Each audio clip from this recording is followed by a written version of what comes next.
The topics and opinions expressed on the following show are solely those of the hosts and their guests and not those of W4WN Radio, its employees, or affiliates. We make no recommendations or endorsements for radio show programs, services, or products mentioned on air or on our web. No liability, explicit or implied, shall be extended to W4WN Radio, its employees, or affiliates. Any questions or comments should be directed to those show hosts. Thank you for choosing W4WN Radio. Hello, all you beautiful thinkers and wanderers. Welcome to Think Out Loud with me. I'm Natalie P., and if life has taught me anything, curiosity saves lives, and the best conversations are the ones we don't script. Life's a big, beautiful, messy learning opportunity, and here in my space, well, we let the inside voices out so others can hear, relate, and create with new purpose. This is a space for questions, connection, and those deep, real human conversations that crack open new perspectives. So grab a seat, open your mind and your heart, and let's think out loud together.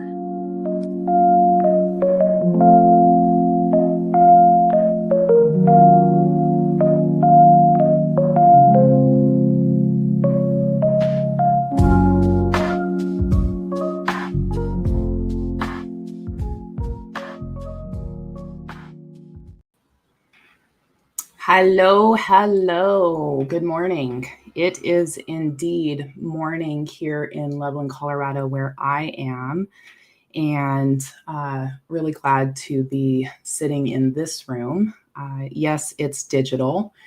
No, my guests and I are not in the same place, but I still am relieved to be joining a couple of really good humans with enormous hearts and hands extended in love to one another and to others in need. Juan, can you go ahead and bring everybody on with me, and I'll...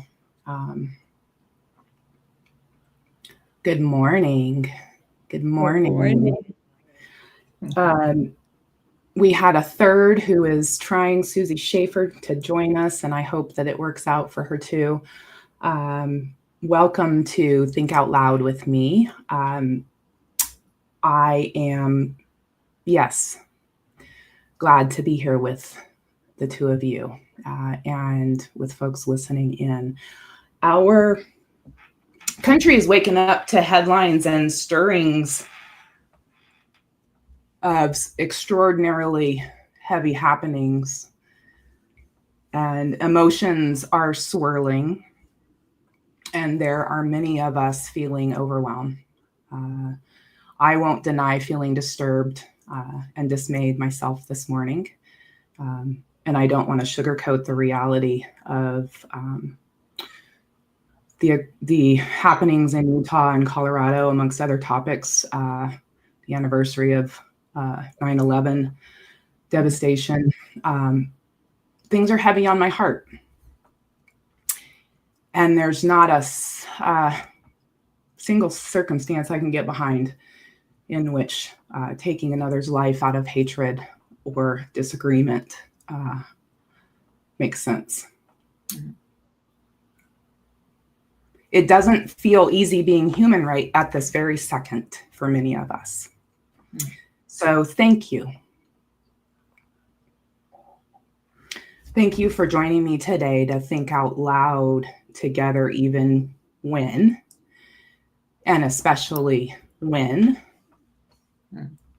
it's hard. Yeah.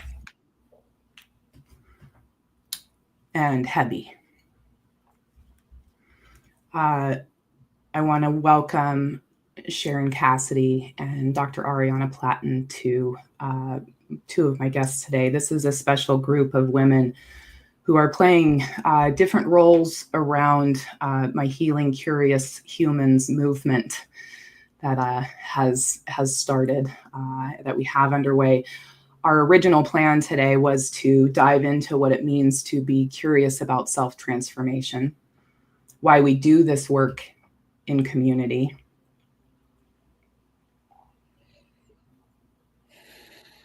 and how holding a high vibration ripples out around us. Mm-hmm. I want to begin with you, Ariana. Thank you, my beautiful friend. I wonder if you might help us get started this morning, and rather than some formal dive in and question and answer setup, if you could just kick us off, just simply take a minute to think out loud with us about just the morning that we're waking up to, and the confusion some of my listeners might be feeling right now. That's not an easy first ask on a podcast, but I trust you immensely, and would love to just turn the mic to you to introduce yourself and to just think out loud with us for a few minutes on this day, Thursday, September 11th, 2025. Yeah, I want to say to you, Natalie, thank you for your courage in starting in this place and really acknowledging where we are this morning. And I want to invite you, all of you who are listening and with us this morning, to just, and you, Natalie, also, to just put your hand on your heart. Because remembering that we're human starts here. Starts really connecting right here to this central place. We hear all of this and feel it because we are heart-based creatures. And I just want you to notice your heart, that it is that you feel that makes you human. And also that you are safe. That right now, wherever you are, whatever you're doing, you in your space are safe. You're safe enough to be listening to this podcast. And it's a lot easier to be with the things that happen in the world when we know that we're safe, when we truly recognize ourselves as safe. Our brain works better, our body works better, everything that is us works better in the safety of the moment. So from the safety, then we can ask ourselves the tough questions. What kind of a world do we want? What can we agree to together? How do we move in a world where violence has become an answer rather than something we abhor? Yeah. Those things are really important to consider, and they have to be considered from safety in order for us to even converse from the fullness of our brain, right? So in this safe space, I just honor, like I said, the courage that you offer bringing these subjects into conversation. Thank you. I love having you here. Sharon, Cassidy, love having you here too, a grounded and experienced human. Where are you finding your groundedness this morning as you come online and join us? It is challenging, especially this morning, because it is the anniversary of 9/11, and also because of the recent activities. So I'm finding my grounding in reaching out to friends to acknowledge my feelings and theirs about what is going on, to listen to one another, to be there for one another, and also to take some time to just be quiet and to do some breath work so that I can calm down. I can calm my nervous system and be present with myself. And thank you, Ariana, for talking about being safe and reminding me and everyone that we are safe where we are right now. And we are safe with each other, with our loved ones, with our friends. It's so important, I feel, to really reach into our community and support systems in times like this. It's a very emotional time, very high energy. So that's where I am right now. Natalie, thanks for having me and thanks for asking. Yeah, I I talk so much about, not wanting to be on script. And I found myself, sitting down this morning to welcome, folks into this room. And I've thought about, I've been in conversation with people many times about, having a default of optimism. It's a topic that I am quite often brought into. Like, how do you maintain a smile, Natalie? How do you keep looking at things, the way that you do? And I'll tell you right now, it's not easy, right? That's right. It's not easy. I would be, there's nothing easy about right this minute, except that as soon as I say that, there's a follow-up that says, yes, there's so much beautiful that is still my reality. That includes the two of you. That includes this opportunity to be thinking and in community with people, even in confusion, to, even if we don't say anything, to be able to reach over and know that there are other humans feeling emotions and feeling overwhelm. Sometimes it just takes a hand reaching out. It doesn't mean talking. It doesn't mean having an answer. It doesn't mean necessarily moving an inch. It just means extending energetically, connecting with people, making a phone call, making sure that we are all taking good care of each other, and not worrying about the script. Mm-hmm. Yeah. The script doesn't matter right now to me. I can hear all the words swirling like, what, Natalie? Everybody's watching you live. You're on YouTube, you're on Facebook, you're on all over the place live, and people are listening to your script and you don't have one. How can you have one for life like this?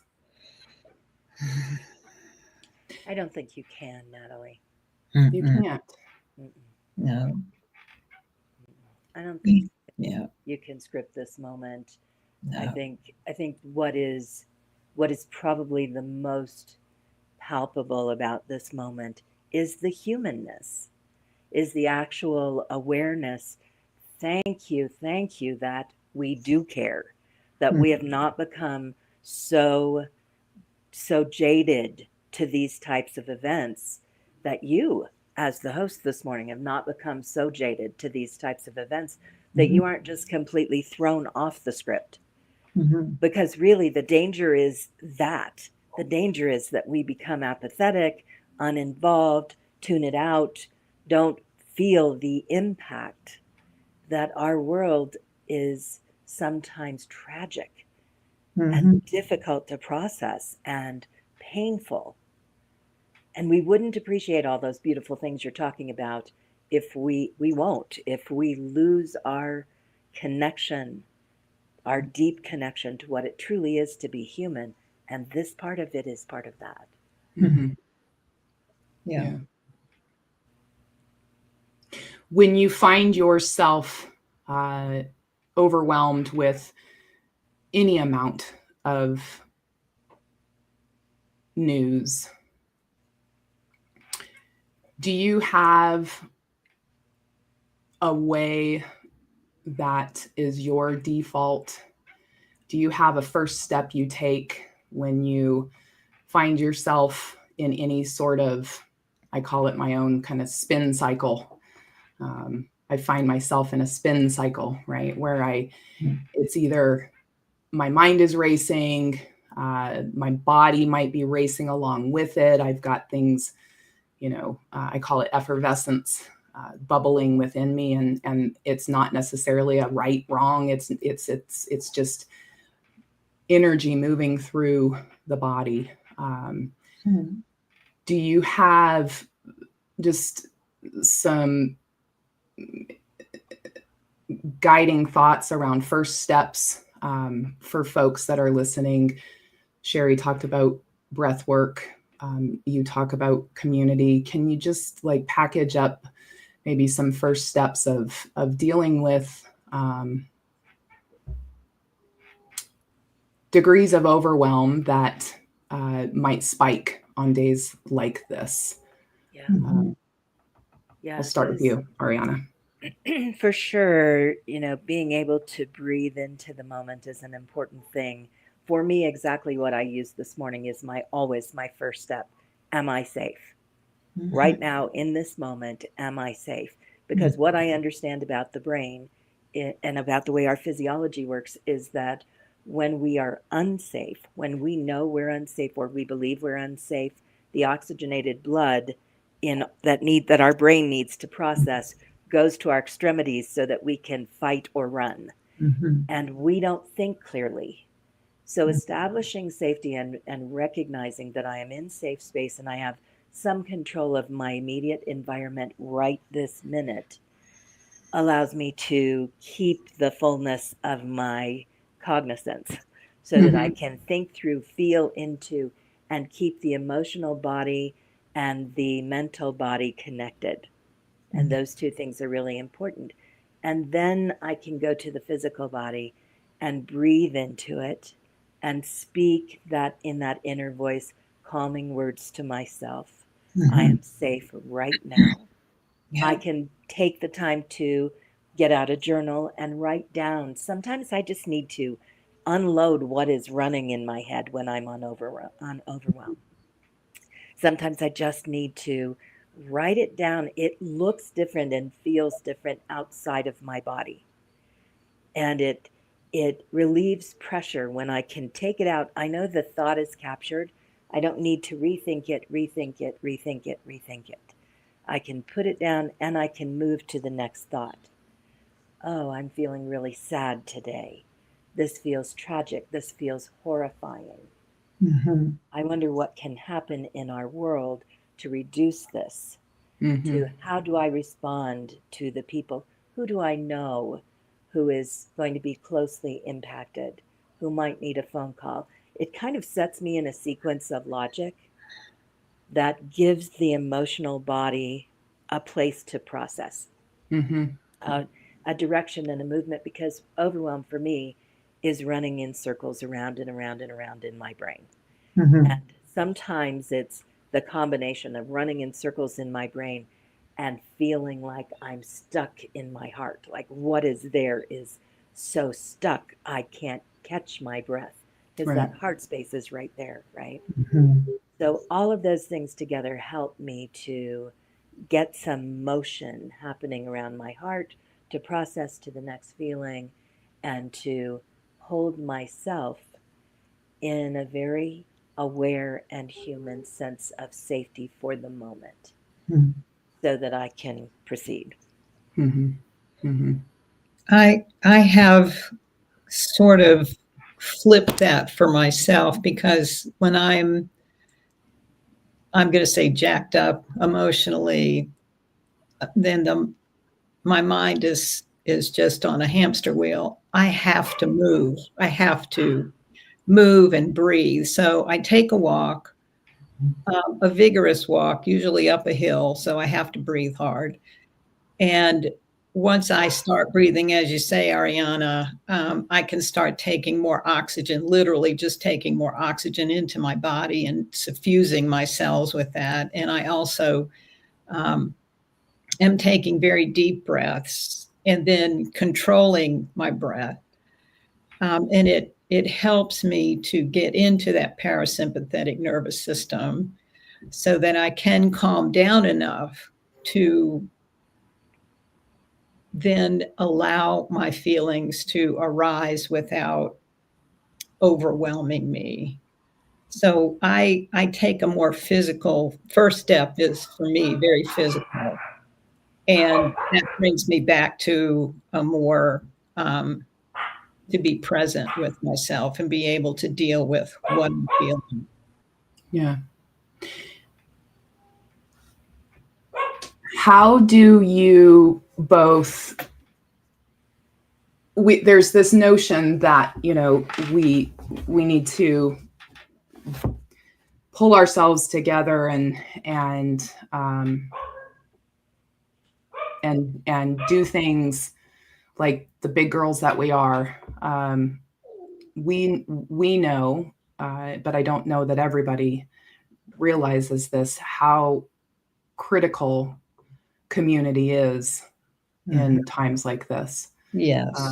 There's a knee-jerk reaction that I think a lot of us might have, and I say it because I've had it before, that when I get confused or overwhelmed or just drowning in whatever energy is moving through me, and it could be a blip of a day, it could be several months.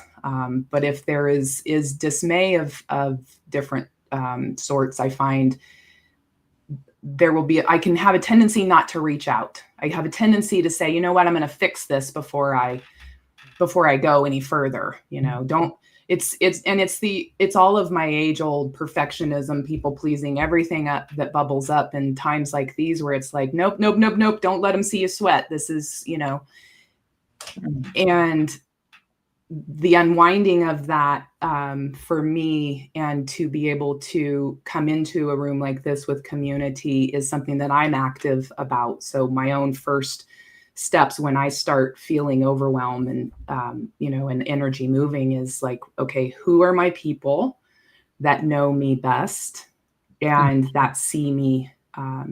And that's my partner, Paul. That's my son, Cody. That's my mentors. That's, soul level friendships, folks that are walking together through this life who I have found that I need in my life.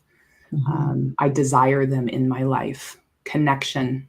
I desire dependency. I am a dependent person as a human. I depend on humans for love and for the beauty of sharing this, co-creating this planet together, this beauty that we have in front of us. Isolation is real, though, for folks when in cases of overwhelm. And I just want to think about what community means to healing, especially on a day like today when there's overwhelm. If somebody were to think, I need community, let's think about the different ideas about where that human might turn. I love that you used the word dependent. And I was just thinking as you were speaking about how some of us are independent and some of us are interdependent. And kind of what that means. I'm an isolator. I'm going into my cave until I really feel like I'm ready for people. And I think a lot of introverts are. So sometimes I have to push myself out of my cave to go find people. But I usually know when I'm ready to do that. And I will look for organizations I belong to, even just for me. Sometimes too many people talking to me is not really what I need. What I need is to enter the body of humanity. So I might take my computer and go sit at Starbucks. Right. I might take my computer and be somewhere where people are around me and I can interact I can smile at somebody, say thanks for the coffee, sit at the table, maybe have a casual conversation with somebody at a table next to me, but I'm not obliged to deeper conversation. It gives me the sense that there is more going on in the world than the thing I'm fixated on. And to remember that is a really important thing for me. To remember that there's a much bigger world I'm in service to, in relationship with and interdependent with. So I really want to speak to the fact that sometimes you can come a little bit out of your cave without having to throw yourself into a high energy community situation. Can you pause just for a second, like a subset, and just talk about what independent? We know what independent means, or I assume folks do. On your own, by yourself, right? Right. Independence. That's what we have. We've fought for it. We fought for it, right? Correct. Interdependence. Yeah. What is the difference? Interdependence realizes that nothing happens in a vacuum, that we are we are interrelated on so many levels. We're interrelated with our trash guys who come and take the trash from our house, because imagine what would happen if they didn't. You know, we're interrelated with the people downtown who are keeping water and electricity flowing to our homes and our businesses. We're interrelated with our mechanics. We're interrelated. We think of interrelated as the people we love. And yes, we are interrelated there for all kinds of harmonious heart, deep psychological conversation, all of that. But in the most common ways, the people across the planet who are making clothes that we are purchasing and wearing today, that on every level, we rely and interrelate with people from all over the globe every single day. It is really, truly, virtually impossible unless you hike yourself up in the mountains and take nothing with you. No clothes, no nothing. Unless you are You're truly still interrelated with nature. right. You're always interrelated. But I just want to add, if I can, about community, that my initial reaction to what's going on in the world, I feel that it's important for people to first be in community with themselves. In other words, my initial reaction to what happened to Mr. Kirk or to the children again who were killed at school. Sometimes my initial reaction is pretty extreme, and it's not very elevated, I might say. And it's important for me to go ahead and have those feelings and reactions, and then to bring myself to a place of compassion for what has happened in our greater community. But I think it's important for us to feel safe in having our feelings, whatever they are, and be able to express them in a way that doesn't harm someone else, of course, but to be forgiving of ourselves, to be compassionate to ourselves, and then be able to extend that into our greater community. Yeah. Thank you. Yeah. So folks that have found themselves, we're talking about needing one another, and that being a wonderful opportunity. Needing one another is not a weakness. It's not something to be dismayed about at any point. We create community for ourselves with our family, with our friends, and we create community with perfect strangers when we trust that the good of our world and the good of our humanity is paramount to everything that we do. When we trust and when we believe and we have faith in one another, above all else, that our love is why we are here. The spirit of our love is why we are all interconnected and feeling the feelings that we are, the dismay, the grief, the confusion. It is evidence of our interconnectedness, to be able to look into each other's eyes and without words express grief or express confusion. That is proof, right? I can be standing at Sam's Club across the way and make eye contact with a perfect stranger who would be a perfect stranger. I've never laid eyes on this human being before in my life, but I know that I have shared a moment with them that is interconnectedness, to say, hey, I'm here and you're here, and we're good. And we're safe. And I love you, above all else.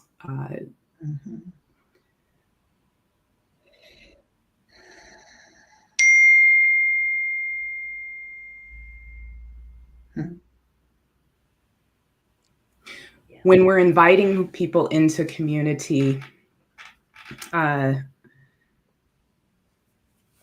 we are hoping that they will find relief and find connection. And one of the ways that we are doing this together as a group is this wonderful book series and event that I have been sharing with the likes of the two of you and with an enormous and growing group of humans. Stories, Tools, and Community for Healing Curious Humans was a dream for me that launched December and January of just this last December and January. And the book, that the expert collaboration that stood up, just the love that stood up around a group of authors sharing their brave words with the world, and coming together to help me produce just a wonderful book that's set to launch in a few weeks. I couldn't be more proud and more.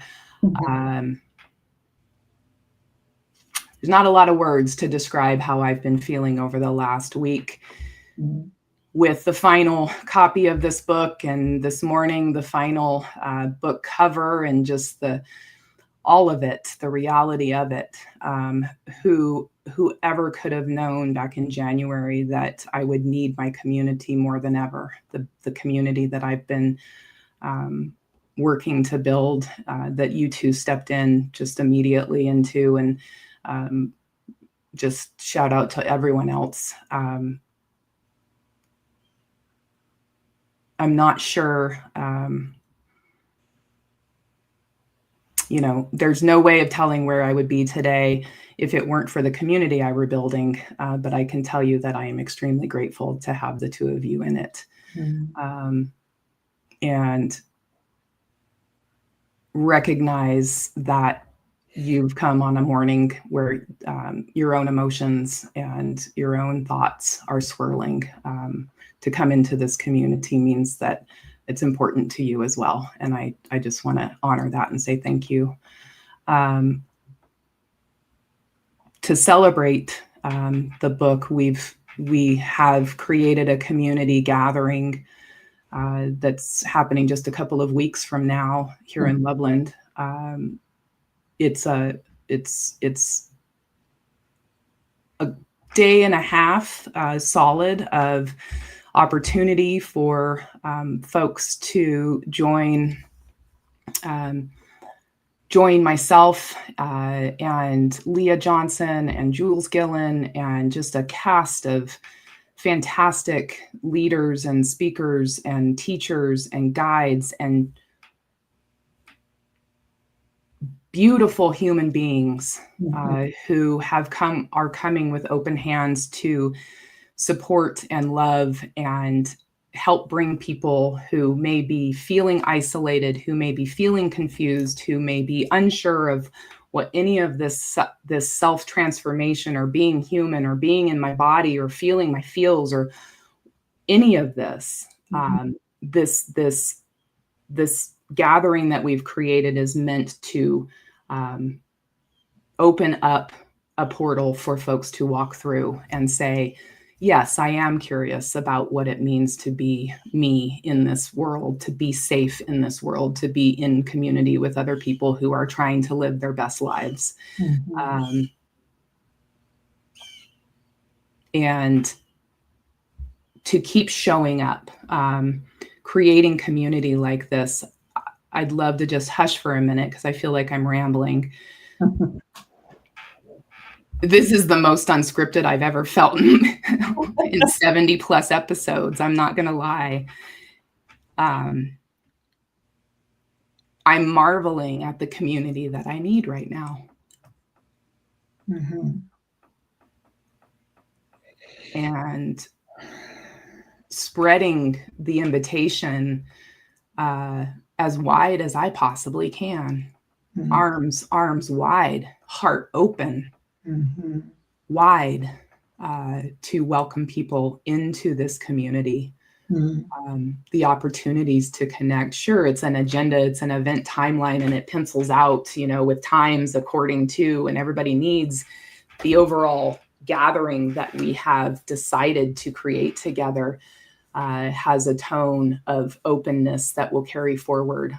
My hope is infinitely. Mm-hmm.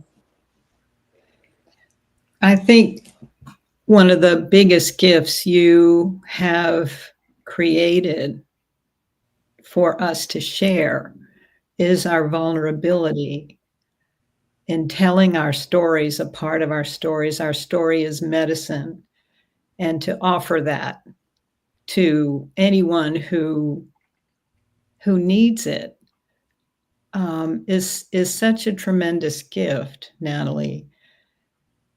And I think in making ourselves, each of the people who have contributed a chapter to this amazing book, by making ourselves vulnerable and sharing our vulnerability, I feel it helps others to take that step forward as well, and to know that they are supported because there are examples of people who have done it and survived. Yeah. Thank you. I am so excited about this book, and I am so off the charts excited about this event because I think you and your team have captured something so interesting. And it different than there's lots of healing information out there. You can do this kind of healing and you can do that kind of healing, from very practical to the esoteric, right? There's all kinds of options, but you brought something into play for this whole event that strikes all of humanity, and that is our curiosity. We are curious human beings, curious about the kinds of healing we don't know about, curious about how we move through an event or events like we're talking about processing today, curious how we hold ourselves to a certain standard of life that we believe is right for us. We are curious, and the more we allow ourselves to ask questions, the more the field of possible answers, possible next steps, possible cures to all of this has, the more possibility there is for any of that to occur. Yes. Because it is the process of curiosity that strikes the imagination, that awakens and enlivens the imagination, and the imagination is the direct line to the holy, right? Like, that's where the miracles come through, when we can imagine something that is more than, that is new, that is a slightly different post-it note style tour direction, right? Something. So I'm so excited to be at this event and see what kind of curiosity comes, see what curiosity people bring. And I really want to encourage people to come with that. Yeah. Come with your curiosity on and your imagination open, and you will have a spectacular, life-changing occurrence. I promise you. I promise you as well. Yeah, it is, when I look across the event timeline and like I said, the humans that have come forward to offer their hearts and hands and minds and spirit to connect with humans of every walk and every age and every flavor and every color. Everyone is welcome. This community is of healing curious humans is growing. It's families, it's neighbors, it's strangers, it's friends, understanding that we are each an essential piece of a much greater whole. Wondering out loud, discovering, asking questions that alone might feel scary, but in community might feel like I can try it on, right? That I can maybe dip a toe. play a little, see what all the talk is about. What is this expressive dance that people talk about that makes them feel so good? Mm-hmm. What is this Reiki? What is this sound? Sound baths and how can sound help me? There is, quite literally, nervous system 101, Yeah. level opportunity that we have for folks all the way up to advanced. Like, if we want to talk about modern and ancient tools for self-transformation, we can think about some really awesome opportunities to go on personal self-transformation journeys. There will literally be something for everyone at this gathering. Yes. We are opening on Friday evening with an opening ceremony, a community reading with Susie Schaefer. We've got a keynote by Leah Johnson, and then an experiential drum circle with Stephanie Urbina Jones and Jeremy Pager. They're coming in as special guests to help get us all just in our bodies and realizing that we are the ones we've been waiting for. Saturday, the 27th of this month, in just a couple of weeks, will be just, it is an enormous agenda. We've got 4 different tracks of workshops that are being taught at any given time. There are keynote, wonderful presentations. We've got a VIP experience with our very own Rachel Jane Groover here in Loveland. She has the Awakened School and has just given exceptional support to our event. And then an all ages community dance party. Mm-hmm. With some live music and the chance to just be human under the stars. That's important, is to just be human, right? Yeah. We are co-creating the world we wish to live in. Mm-hmm. And it's this weekend, and it's every day, and it's every day until we've no more breath to give it. Co-creating the love, co-creating the experience that we believe in, and being connected to humans throughout it all. As we start to kind of descend with our unscripted cast of thinking out loud together,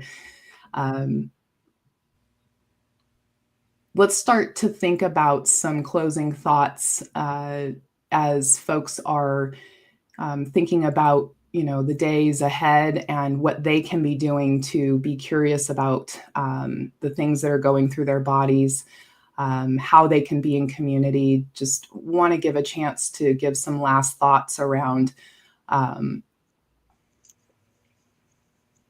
opportunities for folks right now to be in touch with others, to not isolate, but to continue to reach out and feel good about being in touch with fellow humans.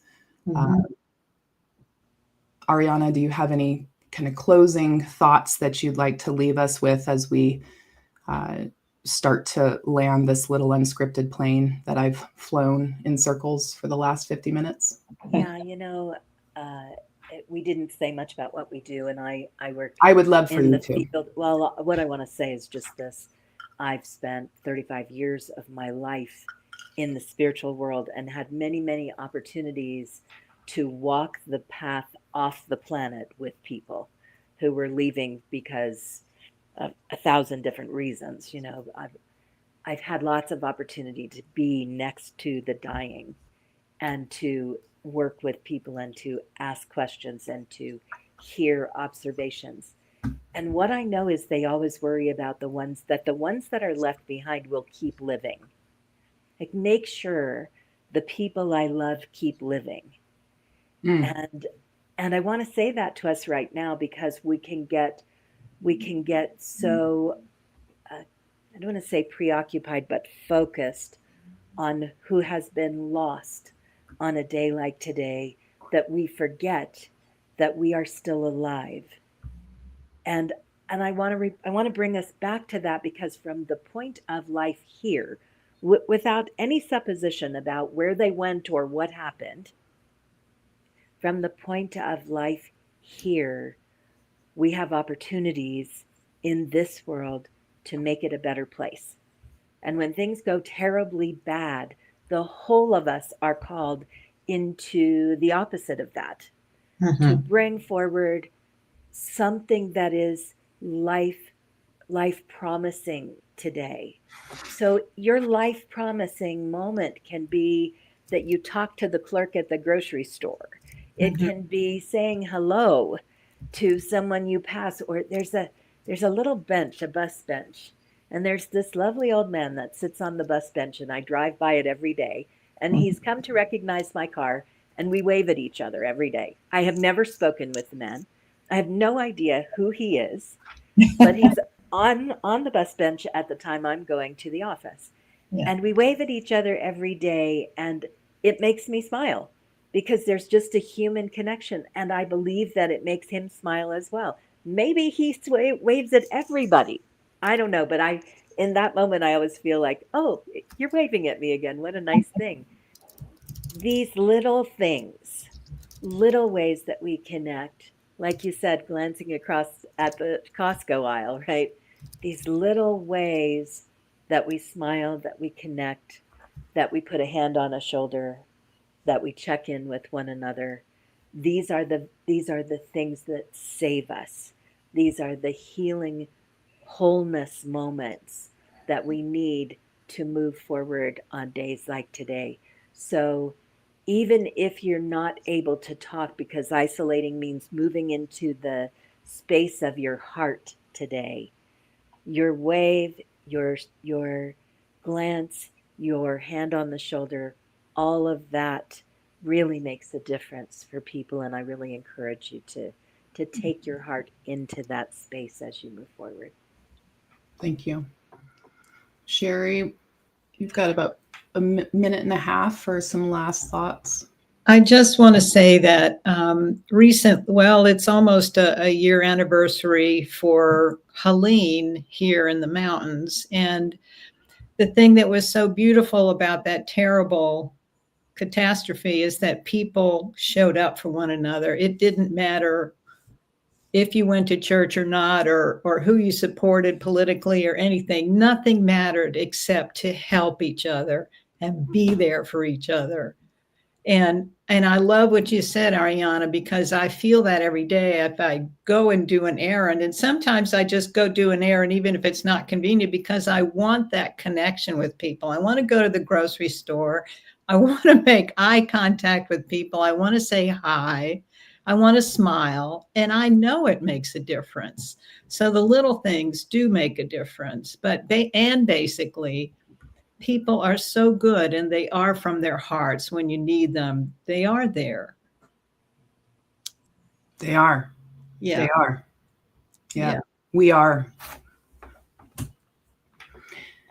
Well, I appreciate both of you being here this morning and allowing me to be messy with you and loving me in my beautiful humanness. I've come to love you for that, for your acceptance of me, and in all of my humanity. And you both have taught me how to be accepting of others in the way that you model acceptance of me, and I appreciate you more than you'll ever know. Thank you for joining me on this cast. That's a wrap on this episode of Think Out Loud with me. But the conversation, it can't stop here. I hope that you'll if something sparked in you today, turn it into action. Be curious, be kind. If this made you think, then share it, share your love. This is the algorithm of love that I talk about. Click on it, share it, talk to the new friend on the bus bench. Just don't stop staying connected, staying curious, stay open, keep that heart wide open, no matter all of these things telling you otherwise. reach out into your community and grab a hand, grab mine. And at the end of the day, please, no matter what you do, don't let anybody mess with your flow. Thanks for thinking out loud with me, friends. I love you. Natalie. Thank you, Ariana.